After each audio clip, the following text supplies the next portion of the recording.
Ladies and gentlemen, our next guest is a man that you all know, a man that we greatly appreciate. He's a man that represents the absolute best of John F. Kennedy High School in New York, as well as the universities of Michigan and Northwestern. The best they have to offer. A man who rocked the Rocky Mountain News and later dazzled the readers of the Denver Post in the eyes of Denver sports fans for years before moving and conquering the headlines at the NFL Network. A man who was so great, so kind, so well-respected, so driven that he quickly found his way to the granddaddy of them all, ESPN, the great arena of sports journalists. A man who benched 225 pounds 12 times at the NFL Combine. A man who helps raise money to fight diabetes. A man who has great hair. He is the author of 5 books, including The Man I Never Knew, a book Tony Dungy said all of America should read. It's available on Amazon. He's a girl dad, a boy dad, a dog dad, and he's the badass dad of breaking news. Ladies and gentlemen, the man of the segment. Please welcome back to the show a man who joins us on the Comcast Business Hotline, Beyond Fast, our good friend, Mr. Adam Schefter. And as I was saying when I was interrupted 5 months ago, this looks like a big season for the Philadelphia Eagles. Schefter, it's so good to talk to you, my friend. How are you? First off, great line. Great line. We're doing okay. We're hanging in there like everybody else. The world is different for everybody. Lives are different for everybody. I have not left my house. And it's like Groundhog Day. It's just unbelievable, right? Over and over and over and over again. And last week, my wife and daughter and I, our son went back to college. I went out for our first dinner in 6 months, sat outside, of course, socially distanced, but March of 2021. And so, again, I'm not telling a story that is unique. Everybody is loving this, and everybody's got their own version of it. Speaking of which, Schefter, can you just confirm for everyone that you did not write that intro? That was all just a slew of compliments to you written by me? That was Dad, Boy Dad, Dog Dad, all true. It included my work for JDRF, the Juvenile Diabetes Research Foundation. I mean, that was very impressive, Mark. That must have taken you 5 months to write. Shefty, did you get the hair jealousy that came out, though? Yeah, well, you know, the funny part about all these things going away, right? Like, I'm just telling you, I love getting a massage every 5-6 weeks. I have not got one. I don't know the next time I'll get one. I would go and maybe I shouldn't admit this. This is metrosexualist, but every couple of months, I would go get my eyebrows cleaned up, right? Just so they're not bushy and growing everywhere on television. Oh, okay. I haven't had that done. I would go and get my hair cut every 10 days, you know, and during the quarantine, I didn't get it cut for a good 4 months, and my son was literally trimming my hair. Now, if you had said to me in January, what are the odds that your son will be cutting your hair to prepare for the NFL primetime draft on ESPN that you'll be doing from home, I would have given you 10 million to 1 odds, because I would never let anybody touch my hair other than my hair cutter. But again, that's the world we're living in. That's the world we're in. And you know what? Speaking of all that, let's start there.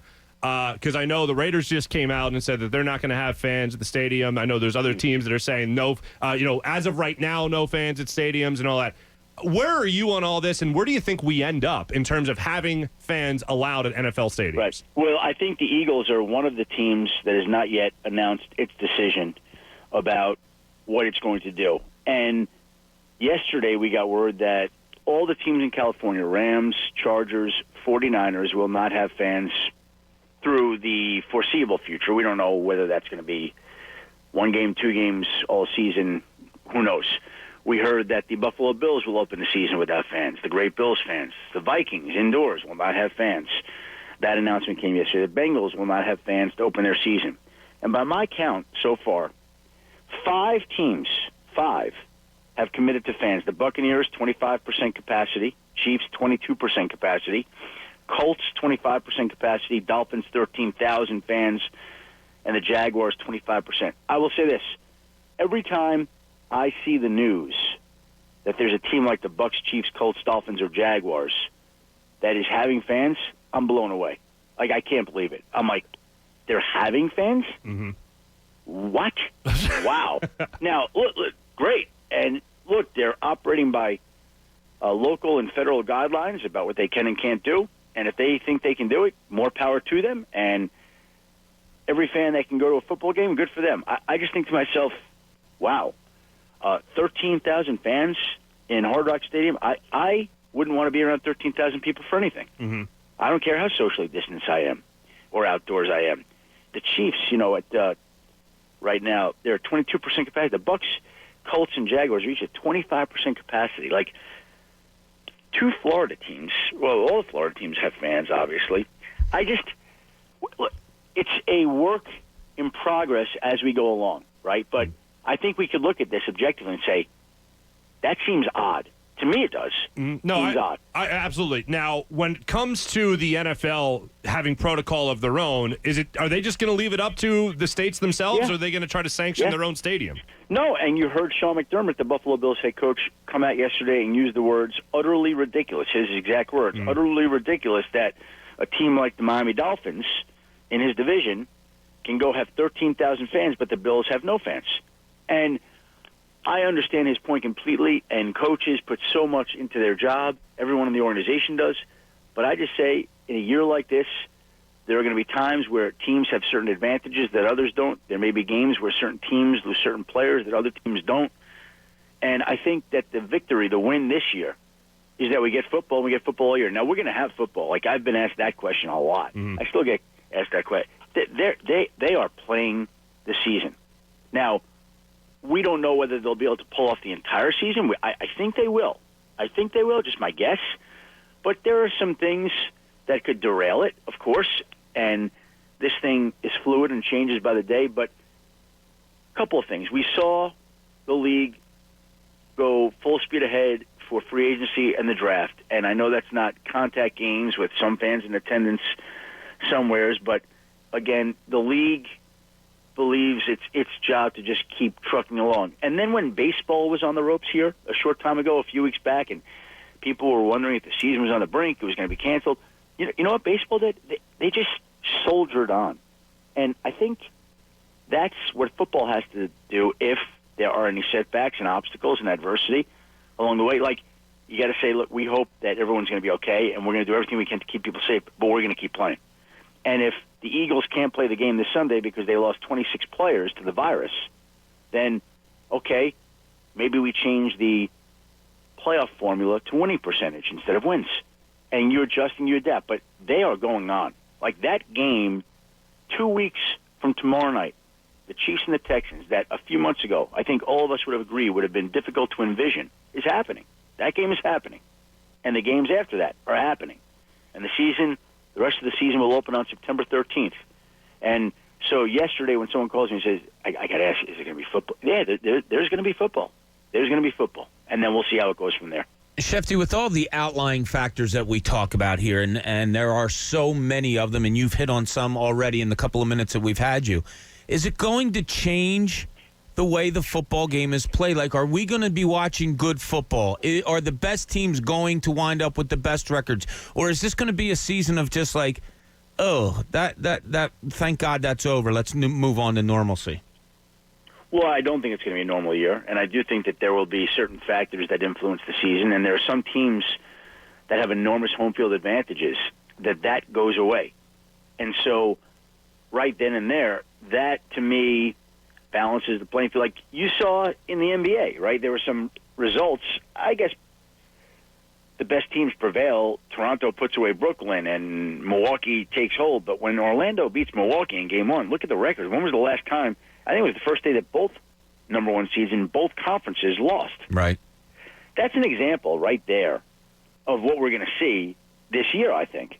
And to your point about the quality of football, I know there are people who are worried about the quality of it. I think I'm a little curious about the injury factor. Back in 2011, when there was the lockout and players didn't have an off-season program, they came into camp in late July after the CBA was signed, and there were a rash of torn Achilles that summer, more that summer than in any other year by a wide margin. And we've seen a couple of those already this year. Might have seen them anyway if there wasn't an off-season program. But I think that you may see some injuries because there's been no preseason football games, no off-season program, and I think the NFLPA has done a nice job of providing a nice, slow ramp-up period. I know that there were coaches that I was speaking to before camp opened. They're like, this is ridiculous. You know, it's like 3 weeks of just exercise and conditioning, and then we get to practice football for 2 weeks in pads, and then it's like, go play the season. So how could the quality be exactly what it is? Now, what does that mean? So the game was played at a high level in previous years, early in this, and it won't be now? I don't know how fans will tell all that much. Mm-hmm. I think coaches will know, and players might know, and maybe you'll see a slight difference. But the fact of the matter, again, is we're going to have football. Does anybody really care how good the quality of play? Like, there's going to be games. Right. Men in uniforms and fancy football, and your team wins or loses, and that's how it's going to be. Mm-hmm. So nothing's going to be the same this year, right? Oh, home field advantage goes away. The quality may be down. I don't know how it's going to be manifested in the play itself. Like, there are a lot of different things. But, again, I think the bottom line is, do we want to see it? I want to see football. My job, to a certain degree, is contingent upon it. So I'm pleased with how this has gone so far, personally and selfishly, and we'll continue to keep our fingers crossed that it goes the way it has, where there have been very, very few setbacks so far. Mm-hmm. Schefter, you got to move on to just some news and notes here with the NFL. Most notably, in our backyard here, Zach Ertz, talks are supposed to be open for a contract extension for him. I believe he still has 2 years left on his deal now, this one and next. What do you think ends up happening in light of George Kittle signing his deal and also Travis Kelce signing his? It's a tough spot for both sides because you could see the Eagles side and you could see Zach Ertz's side. My read between the lines, looking at the situation, I don't believe they get a deal done. They could talk and they can have conversations, and maybe there'll be a breakthrough, but they're not close at this moment. There's no reason to think today that there will be a breakthrough. Again, as the season gets real close and as the games are about to begin, you never know. Zach Ertz deserves whatever he gets paid. I'm rooting for him to get paid handsomely. But the fact of the matter is they did give him an extension already, and the market has changed, and it's not the Eagles' fault that it's changed. That's the way it goes. So what is his option if he doesn't get the deal that he wants? I mean, what is he going to do? He's going to withhold services? Mm-hmm. Can't do that. So, again, you hope they could work it out. He deserves everything he gets. He's a great player. Love watching Zach Ertz.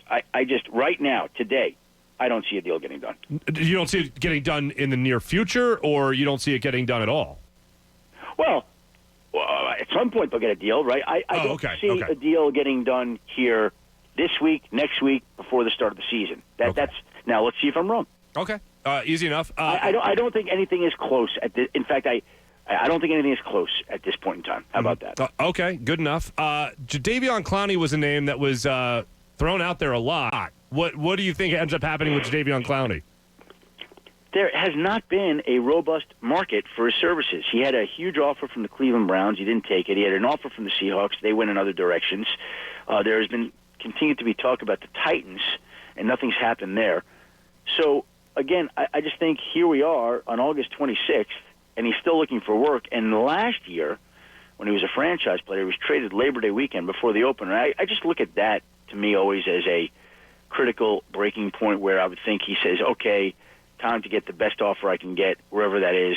And nothing to this point really seems like it's almost gotten done recently. Okay, and then just one other thing as far as COVID-related. Is the NFL in a good spot right now? I mean, let's just say, no fans, whatever. But as far as the players go, I know there was a slew of the false positive tests, and that report came out. How are we right now as an NFL getting ready for this season with COVID? Well, I think right now there are 6 players, and maybe it's been changed in the last day or two, but there are 6 players who are on the reserve COVID-19 list.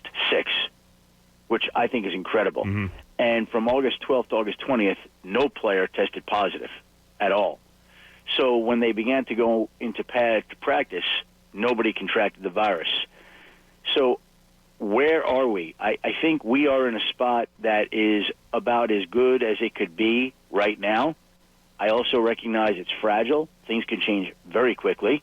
The virus is enormously contagious, and you never know what tomorrow or next week is going to bring. But as it is right now, the league would sign up for a full season's worth of whatever has happened with the virus so far. Schefter, Earl Thomas, a name that the Eagles fans remember all too well from not drafting him back in the day. Where do you think he's going to land? Do you have any leads on that at all? Well, here's the situation. I think a lot of teams, including the Dallas Cowboys, when they see Earl Thomas released from Baltimore and him move on from Seattle the way he did, say, okay, let's do some digging on this guy and let's make some calls and figure out what the situation is. And again, I think it's a little bit like Cam Newton maybe, where when Cam Newton gets released, he thinks, okay, well, I'm going to go sign, get a starting job, get my $25 million a year, $30 million a year, whatever he thinks he's worth, and the market doesn't materialize that way. And I think with Earl Thomas, the market is not going to be robust in any way, shape, or form. So eventually, he's going to get less money that he thought he would. He's going to have the grievance against the Ravens to try to recoup his $10 million. That's a grievance that I think will play out after this season. He thinks he's got a case. The Ravens think they have a case. We'll see who wins, who winds up losing. I don't know how that will play out. But let's just say he doesn't get back all that money. Well, you're looking to offset that sum, and he's not going to get the big offer he did. So I know that people have said the Cowboys are not interested. I think the truth is that there are people in that organization who aren't interested, and there are people in that organization who are interested, and we'll see whose voice carries the most weight and who prevails. But let's just play this hypothetical out. A week from now, when Earl Thomas, if and when Earl Thomas, or a few days from now, still hasn't had a team, and it's now like a veteran minimum type of offer, a couple $1 million, $2-3 million a year, not more than that. Do you think that Jerry Jones is going to say, you know what, I know there are people here that don't want him, but I'm going to make an executive decision, and for veteran minimum or whatever it is, we're going to bring in Earl Thomas here and have him on the roster. All right, Schefter, two quick things for you. One, just in 10 seconds or less, your initial reaction to Jason Peters signing a deal to be the right guard at Philadelphia Eagles. I think in a year like this where offensive line depth is at a premium, good for the Eagles and good for him. All right, and then finally, who are you hiring as the Sixers' next head coach? I'm not prepared for that question because I actually was getting a text the other day about Joel Embiid being traded, and I actually looked into it, and I was told he's going to be traded to Atlanta, and I'm like, and then spoke to other people like that's not going to happen, but one guy was adamant it would. Who knows? Oh, was that an NBA guy texting you? Was that some GM trying to leak something?